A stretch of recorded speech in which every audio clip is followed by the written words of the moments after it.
David Schwartz, Ripple CTO, just gave us a huge update on what's going to make XRP different. And I got to agree with some of the points that he's got.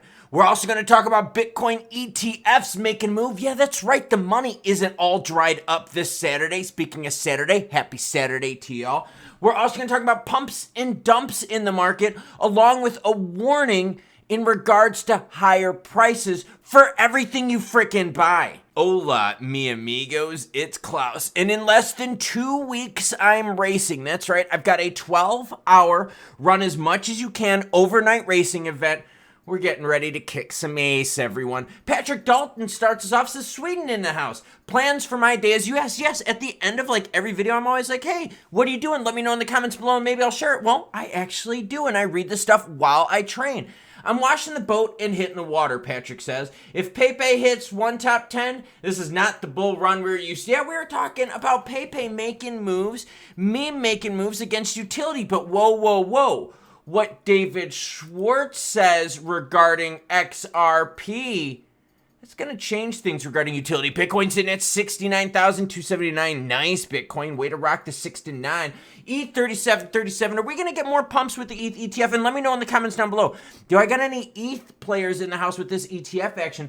Sol cooled down a little bit, but they're still high up there at 168 XP. We're going to talk about a bunch in this show, sitting at 53.7. IMX is up 7%. ICP at 12.30. How are my ICP fans feeling? I know we were talking about $20 ICP not too long ago, but we're still way higher than where we were months back. Dog with hat. I'm telling you, meme is still freaking hot. Dog with hat up 8.2% in the last 24 hours with Pepe. Check it out. Up 10%. You can't stop the meme and you can't stop the dream. All right, fear and greed index and Bitcoin dominance. And woo, do we got new stuff for you this Saturday. Okay. Bitcoin dominance is growing. So let's go to the 1 year chart here. Slowly been growing, all right? Dominance is right now sitting at 52.6%. Okay, crypto fear and greed. I wanted to share this with you right here up on the screen.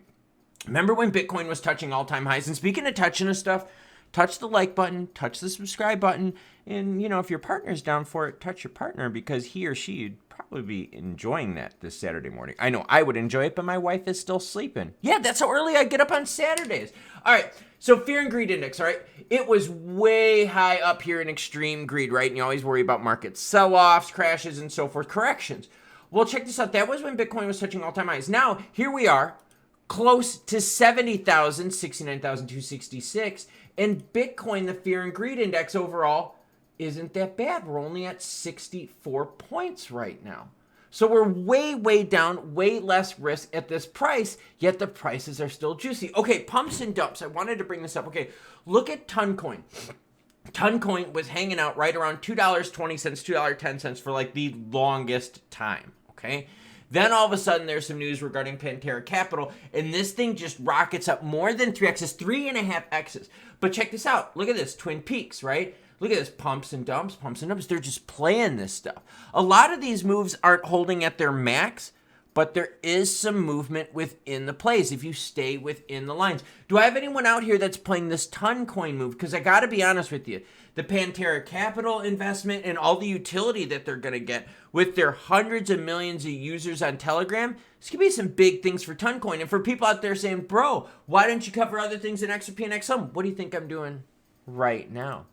Crypto market rebounds with the BTC ETFs hit a 10-day inflow market. This is good. We always talk about the money movement, right? And the reason I bring up the BTC ETFs is, remember, that's how this whole big green screen started. It was with the rumor that there was going to be some BTC ETFs. Then over the next several months, that rumor turned into reality and it turned into juicy price action.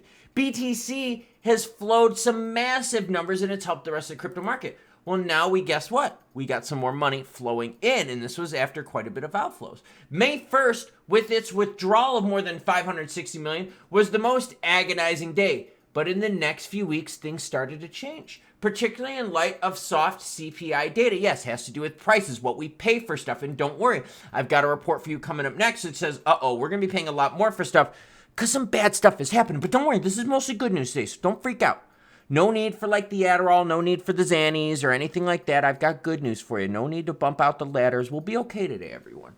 But ever since, though, ETFs have had an amazing run that matched the March record for 10 days straight, especially inflows on May 15th and the 21st were more than 300 million on the 15th and 250 million on the 24th. Which is awesome because guess what? A lot of the outflows are from Grayscale. Grayscale Sonnenstein, he's gone. He's a loser. So is his product, so is his company. But now you got BlackRock, IBIT is drawing in big money. By the way, 16.35 billion. Holy crap. Okay.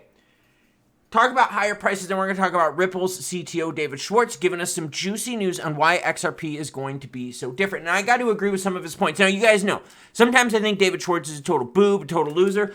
I got to agree with some of his points in this one, and that's why I want to share it with you. But first, sudden container crunch sends ocean freight rates soaring, setting off global trade alarm bells. Do you remember with the Rona with gas prices? They were using like freight containers to store oil because oil was going so cheap. And then all of a sudden that brought up the cost of shipping. Well, guess what, everyone? We're having some shipping problems again. The beginning of peak shipping season, coupled with longer transits to avoid the Red Sea and bad weather in Asia, have hit the flow of trade on key routes. Ocean carriers are skipping ports or decreasing their time at port and not picking up empty containers in order to keep vessels packed and full. The supply chain cost issues come at a time when consumer goods for back to school and holidays are set to be moved on the water. That's right. So now back to school season, which is huge here in the United States, right? That is a huge shopping season. You got kids and parents buying clothes, school supplies, new shoes, book bags, all that kind of cool stuff. My kid graduated, so guess what? I don't have to worry about back to school this year. By the way, my son's channel will be linked at the end. Give that new grad a sub. He's making gaming content, friendly family gaming content, unlike this channel where it sometimes gets a little naughty. But listen to this. Exenish ocean freights show the rallying spot market and the widening spread between spot and long-term rates. The bigger the spread in long and short-term rates, the greater the risk of cargo being rolled. Spot rates fell, triggered by the Red Sea tension in early 2024, but since the end of April, they're spiking on average as much as 1,500. That's a good amount. This says this will bring back reminders of what it was like during the COVID-19 pandemics. Now, we have to worry about this because think of all the stuff that's shipped by ocean freights, all right? Early Zena data shows that these rates will start in early June. See, I'm giving you the data before it happens. So if everything being shipped via water, via ocean container is going up in cost, you know they're going to pass that cost on to us. So we have to be prepared this summer for freight via ocean liners and ocean shipping containers to be going up, which could cause a lot of us to pay more. Now, some good news here, and like I said, I bring news both good and bad because I'm a news channel. Yeah, that's right. I'm not a shiller. I'm not a pumper or any of that crap. I'm not a, how many XRP to make you a million? Or just divide the price of XRP by a million and it'll tell you. No, I don't do any of that crap. Ripple CTO reveals game-changing tokenization perks. Okay, now I have ripped on tokenization before, but the point of tokenization that I like, and he brings this up, and this is where I think a lot of us can benefit. Okay, it has to do with this. In addition, he proceeded to provide a brief introduction to tokenization, describing it as a revolutionary approach that has the potential to enhance effectiveness in asset management. David Schwartz highlighted one of the key advantages of simplified verification for the process of asset ownership. If you've ever purchased a home, you're aware of determining the owner of the property can be a very difficult task. Yeah, basically what happens is tokenization guarantees the rights of ownership because you can't or manipulate blockchain data. So if we were to tokenize, say, buying a home or buying products, the ownership of that, right, there couldn't be any losing of paperwork. There couldn't be any mess ups or transfers without our permission, right? So tokenization is really good, and I agree with that. Same thing with fraud, and that's what David Schwartz says. In addition, Ripple CTO David Schwartz addressed the problem of fraud, which is a key concern in the content of asset exchanges. I agree with that. The CTO stated there's a possibility of fraud during payment delivery and, of course, the process of providing ownership. With tokenization, that fixes it. And I agree. I totally agree with that. Now, will tokenization cause the massive price boom we've all been hoping? No. But what it does for us as consumers, as purchasers, as people in different markets, real estate included, it gives us protection. And that protection is something you can't put a price on because you want protection for ownership of assets.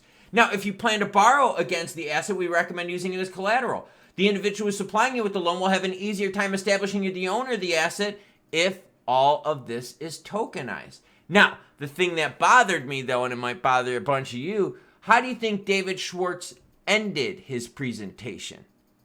Schwartz confidently declared, boom, as he brought his presentation to a close. Boom in the effect of what tokenization can do for you. Remember, Stellar talks about tokenization all the time. Franklin Templeton tokenization. Well, that's all fine and good, but girlfriend, the price sucks ass. 11.1 cents. Ripple CTO David Schwartz talks about tokenization, and I agree. I think it is very impactful. I think it is very important. I think it gives the consumers the protection that it needs. Will it have an effect on price? Well, I've got the year-to-date chart up on the screen, and does any of that tell you about tokenization? No. No, it doesn't. In fact, when we saw the BTC ETF market, right, buy the rumor, sell the news, yeah, we had some pump action to that above 60 cent mark on XRP, but you can see, check this out. Right here, on the 2nd of January, we went right through the 60, boom, went underneath it. Look at this. Same thing happened right here on the 11th of May. We went right through 60 cents, boom, back into the 50 cent range. So will tokenization lead to big money flow, for native asset value? No.